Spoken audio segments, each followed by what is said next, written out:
नमस्कार। World news में आज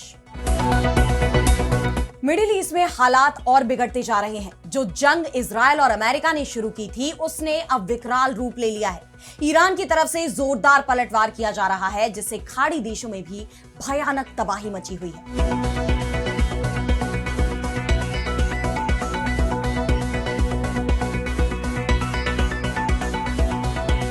ईरान ने साफ कहा है कि जंग इजराइल की पसंद थी और अमेरिका ने जंग चुनी है। कभी कोई ईरानी खतरा नहीं था। यानी उसने साफ कर दिया है कि मिडिल ईस्ट में फिलहाल जो हालात है उसके लिए अमेरिका और इजराइल जिम्मेदार है। हालांकि इजरायली पीएम नेतन्याहू का कहना है कि ये वो जंग नहीं है जो कभी खत्म नहीं होगी, लेकिन ईरान के हमलों से वो भी घबराए हुए हैं। आलम यह है कि ईरान की धमकियों को देखते हुए न्यूयॉर्क में ट्रंप टावर पर हाई अलर्ट जारी किया गया है। यानी अब तक तो ईरान मिडिल ईस्ट में अमेरिकी बेसों को ही निशाना बना रहा था, लेकिन अब अमेरिका को भी इस बात का डर सता रहा है कि ट्रंप पर सीधा हमला करेगा ईरान। मिडिल ईस्ट में बढ़ते इस तनाव पर हम करेंगे विस्तार से चर्चा, लेकिन आइए जरा उन खबरों को भी देख लें जिन पर आगे होगी बात। मिडिल ईस्ट में जंग के बीच फ्रांस का बड़ा फैसला, 28 साल के बाद परमाणु जखीरा बढ़ाने का ऐलान। राष्ट्रपति मैक्रो बोले यूरोप को उठानी होगी अपनी सुरक्षा की जिम्मेदारी। पाकिस्तान और तालिबान में रात भर हुई भीषण झड़प, अफगानिस्तान सेना ने पार की डुरंड लाइन, 8 पाकिस्तानी चौकियों पर किया कब्जा। नेपाल में चुनाव की तैयारियों के बीच पीएम कार्की की अपील, वोट जरूर डालें। युवाओं की मांग को लेकर चिंताएं बरकरार, 5 मार्च को होगी वोटिंग। और चलते चलते में देखेंगे अपने बिस्तर पर पालतू जानवरों को सुलाना सुकून या बीमारी का घर, क्या कहता है विज्ञान। इन सभी खबरों पर हम विस्तार से करेंगे बात, लेकिन पहले एक नजर हेडलाइंस पर। पाकिस्तान के राष्ट्रपति जरदारी का बड़ा दावा, संसद में कहा जंग की तैयारी में हिंदुस्तान, युद्ध आखिरी रास्ता, हम भारत से बातचीत के लिए तैयार। टैरिफ नीति पर अमेरिकी राष्ट्रपति ट्रंप को दोहरा झटका, सुप्रीम कोर्ट के बाद संघीय अदालत का फैसला, रिफंड रोकने की ठुकराई मांग।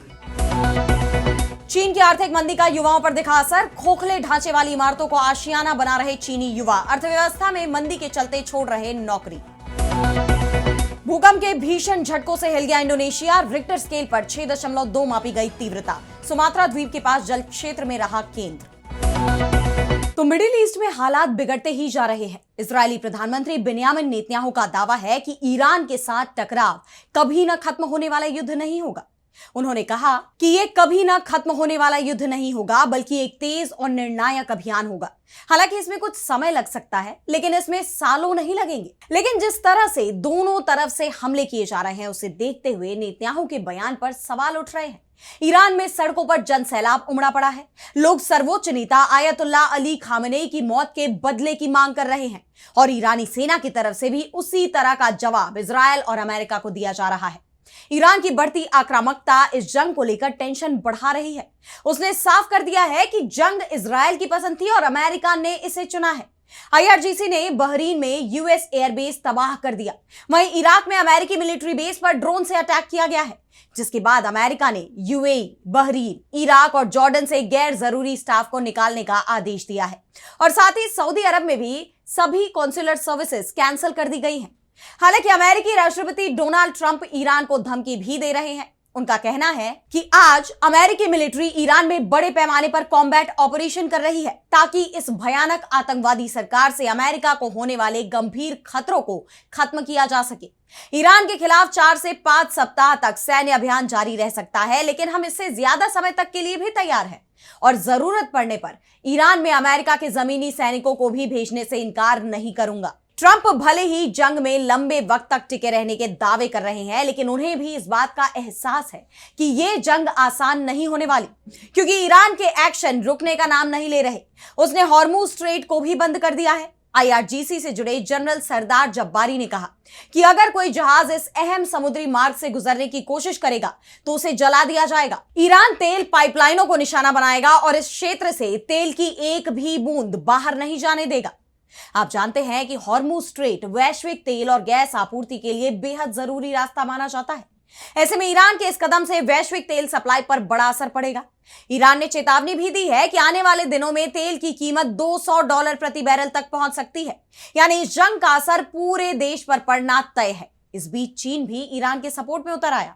चीनी विदेश मंत्री वांग यी ने ईरानी विदेश मंत्री सैयद अब्बास अराक्ची से फोन पर बात की है। इसकी जानकारी देते हुए चीनी एम्बेसडर शू फेईहोंग ने कहा कि चीन ईरान की सॉवरेनिटी, सिक्योरिटी, टेरिटोरियल इंटीग्रिटी और नेशनल डिग्निटी की सुरक्षा में उसका सपोर्ट करता है। चीन ने अमेरिका और इजरायल से तुरंत मिलिट्री ऑपरेशन बंद करने, टेंशन को और बढ़ने से रोकने और लड़ाई को पूरे मिडिल ईस्ट में फैलने से रोकने की अपील की है। उधर लेबनान के उग्रवादी समूह हिजबुल्लाह की तरफ से भी ईरान के सपोर्ट में इजरायल पर ड्रोन लॉन्च किए गए हैं, जिसके बाद लेबनान और इजरायल के बॉर्डर पर भी हमले शुरू हो गए हैं। यानी ईरान के लिए सपोर्ट बढ़ता नजर आ रहा है, मगर अमेरिका मुश्किल में दिखाई दे रहा है। नेटो ने इस जंग से दूरी बना ली है। नेटो के महासचिव मार्क रुटे ने साफ शब्दों में कहा कि नेटो मिडिल ईस्ट संघर्ष में शामिल नहीं होगा। यूरोप का कोई देश इस जंग का हिस्सा नहीं बनेगा। यानी अमेरिका को नेटो से कोई मदद नहीं मिलने वाली। जो जंग उसने शुरू की है वो उसमें अकेला ही है। ऐसे में ईरान पर हमला कर अमेरिका और इजरायल बुरी तरह फंस गए हैं। और अब बढ़ते हैं अगली खबर की तरफ, जहां हम बात करेंगे फ्रांस के बड़े कदम की। तो मिडिल ईस्ट में तेज होती जंग को लेकर पूरी दुनिया टेंशन में है। इस बात की आशंका जताई जा रही है कि जंग का दायरा कभी भी बढ़ सकता है। खाड़ी देश और फ्रांस, ब्रिटेन, जर्मनी कभी भी इस जंग में शामिल हो सकते हैं, जिसके बाद दुनिया भर के देशों को तीसरे विश्व युद्ध का डर सता रहा है। ऐसे में तमाम देश अब अपनी सुरक्षा को और मजबूत बनाने की तैयारी में जुट गए हैं। ये भी कह सकते हैं कि वो जंग की स्थिति में खुद की रक्षा के लिए तैयारी कर रहे हैं। इसी सिलसिले में यूरोप के शक्तिशाली देश फ्रांस ने अपनी सुरक्षा नीति में बड़ा बदलाव किया है। फ्रांस के राष्ट्रपति इमैनुअल मैक्रों ने घोषणा की है कि बदलती वैश्विक परिस्थितियों में यूरोप को अपनी सुरक्षा के लिए ज्यादा आत्मनिर्भर बनना होगा। फ्रांस अपने परमाणु हथियारों की ताकत बढ़ाएगा और पहली बार जरूरत पड़ने पर परमाणु हथियार ले जाने में सक्षम लड़ाकू विमानों को यूरोपीय सहयोगी देशों में अस्थायी रूप से तैनात करेगा। लेकिन फ्रांस अपने परमाणु हथियारों का कंट्रोल किसी भी दूसरे देश के साथ साझा नहीं करेगा। परमाणु हथियारों के इस्तेमाल का अंतिम फैसला केवल राष्ट्रपति के हाथ में ही रहेगा। यह कदम यूरोप की सुरक्षा को मजबूत करने की नई रणनीति का हिस्सा बताया जा रहा है, क्योंकि ब्रिटेन के यूरोपीय संघ से बाहर हो जाने के बाद फ्रांस ही इकलौता यूरोपीय देश है जो परमाणु संपन्न है। और अब राष्ट्रपति ने बताया कि फ्रांस अपने परमाणु वॉरहेड की संख्या बढ़ाएगा। अब यहां यह भी जान लेते हैं कि फिलहाल फ्रांस के पास 300 से कम परमाणु हथियार है, लेकिन साल 1992 के बाद यह पहला मौका होगा जब फ्रांस अपने परमाणु शस्त्रागार में बढ़ोतरी करेगा। वैसे अमेरिका के साथ बढ़ते तनाव को देखते हुए फ्रांस तो पहले से ही यूरोप की आत्म सुरक्षा को मजबूत करने की बात कह रहा था, और अब मिडिल ईस्ट की जंग को देखते हुए इस दिशा में उसने कदम आगे बढ़ाना भी शुरू कर दिया है। मैक्रो का कहना है कि मजबूत प्रतिरोध क्षमता ही देश की सुरक्षा की गारंटी है और यही भविष्य में संभावित खतरों को रोकने का तरीका है। उन्होंने आगे यह भी बताया कि Britain, Germany, Poland, Netherlands, Belgium, Greece, Sweden और डेनमार्क जैसे देशों के साथ इस नई व्यवस्था पर बातचीत शुरू हो चुकी है।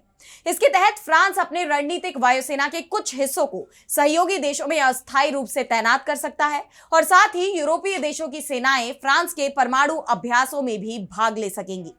फ्रांस, जर्मनी और यूनाइटेड किंगडम लंबी दूरी की मिसाइल परियोजना पर साथ मिलकर काम करेंगे। ये मिसाइल डीप स्ट्राइक क्षमता से युक्त होगी। मैक्रो यूरोप की सुरक्षा को मजबूत बनाने की बात कह रहे हैं, लेकिन जिस तरह उन्होंने परमाणु हथियारों को बढ़ाने पर जोर दिया है, उस पर उनकी काफी निंदा भी हो रही है। परमाणु हथियार खत्म करने की मांग करने वाले अंतरराष्ट्रीय संगठनों ने कहा कि इससे हथियारों की नई दौड़ शुरू हो सकती है और वैश्विक तनाव बढ़ सकता है। इस कदम को रूस उकसावे के रूप में देख सकता है, जिससे इस क्षेत्र में सैन्य टकराव का खतरा भी बढ़ सकता है। इन हालात में फ्रांस की यह घोषणा वाकई चिंताजनक है। अब देखना यह होगा कि क्या मैक्रो अपना फैसला बदलेंगे या दुनिया में हथियारों की नई रेस शुरू होने वाली है। और अब अगली खबर में बात करेंगे दक्षिण एशिया में जारी तनाव की। तो पूरी दुनिया इस वक्त अस्थिरता के दौर से गुजर रही है। मिडिल ईस्ट में जो तबाही मची हुई है उसे लेकर तो सब परेशान हैं ही।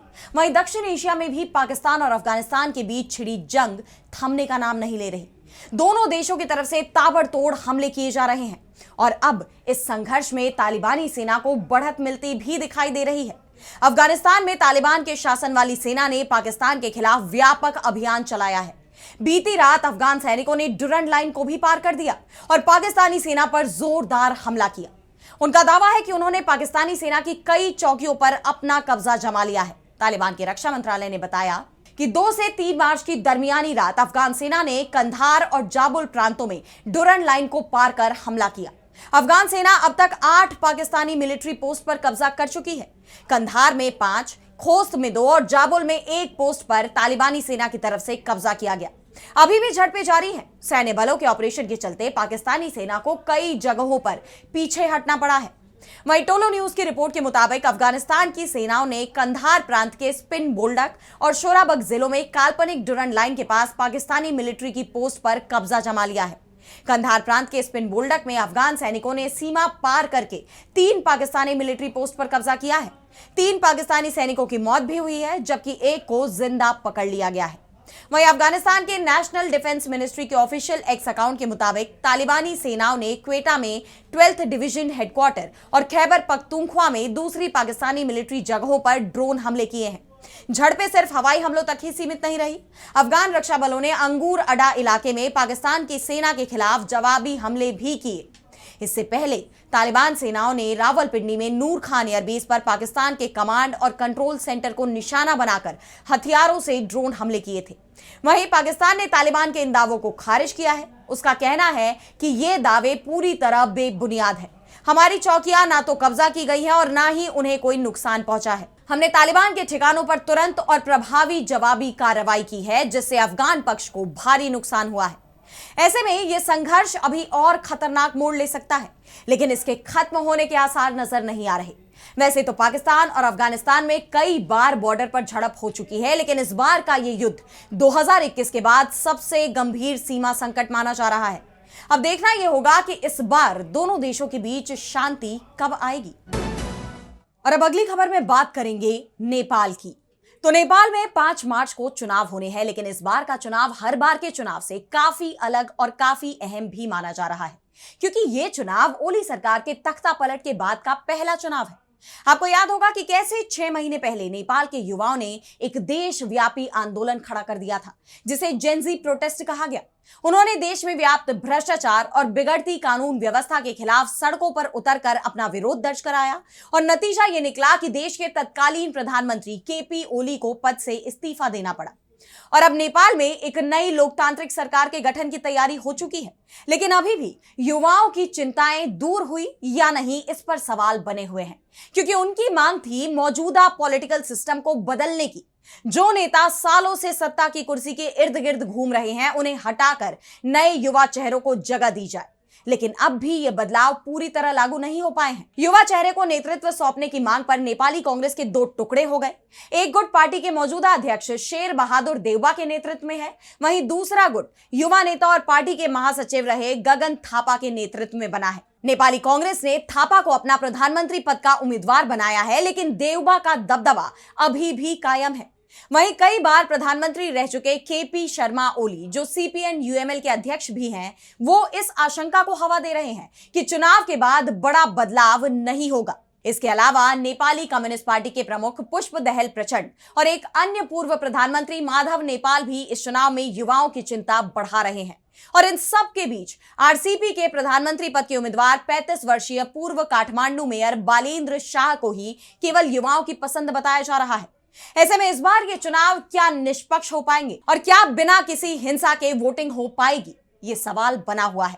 हालांकि देश के अंतरिम पीएम सुशीला कार्की ने इस चुनाव की पूरी तैयारी कर ली है और अब जब चुनाव में 48 घंटे से भी कम वक्त बचा है, तो उन्होंने देश की जनता से बड़ी अपील भी की है। नेपाल टेलीविजन और रेडियो नेपाल के जरिए देश के नाम अपने संबोधन में पीएम कार्की ने कहा कि देश एक बार फिर इतिहास के महत्वपूर्ण मोड़ पर खड़ा है।